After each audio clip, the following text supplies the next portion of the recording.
I'm Angelova, and I'm helping my clients realize how money works so they don't have to work so hard for their money and have it when they need it the most. What I would like to share here with you is a financial planning idea that mothers with teenagers and mothers who are in their late 40s or 50s might find it really helpful to hear.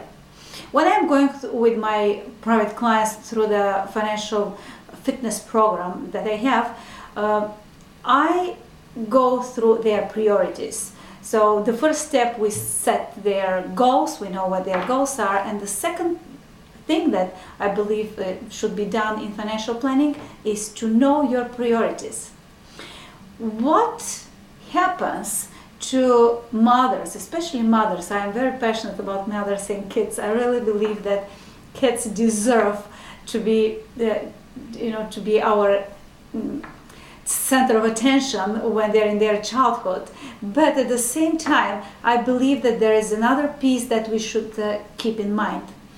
When we have limited amount of money and we have to make priorities, to which goal we have to put this money, we might list, you might have this list for yourself to list what is important for you. The education of your child, putting money aside for your retirement, or having money aside in case of sickness or disability. What I would suggest is keep in mind that when a child goes to university, there are so many, especially in Canada, here in Ontario, there are so many sources of help. There are programs, there are government programs that are giving student loans, and these student loans are very inexpensive, and the child can return it for a long time. He has a long time to return this money. They are available for the child. At the same time, when you would retire, most probably you might not have access to loans for retirement. Very rare person can find a loan to support the retirement.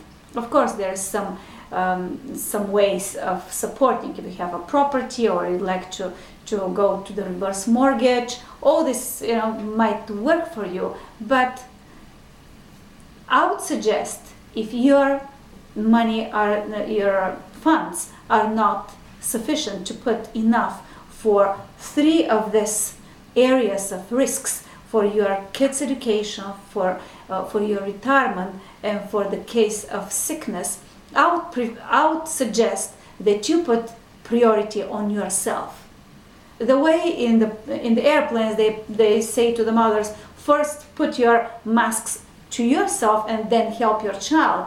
This is how I believe mother should look at her finances. First, make sure that you have enough money in case you get sick,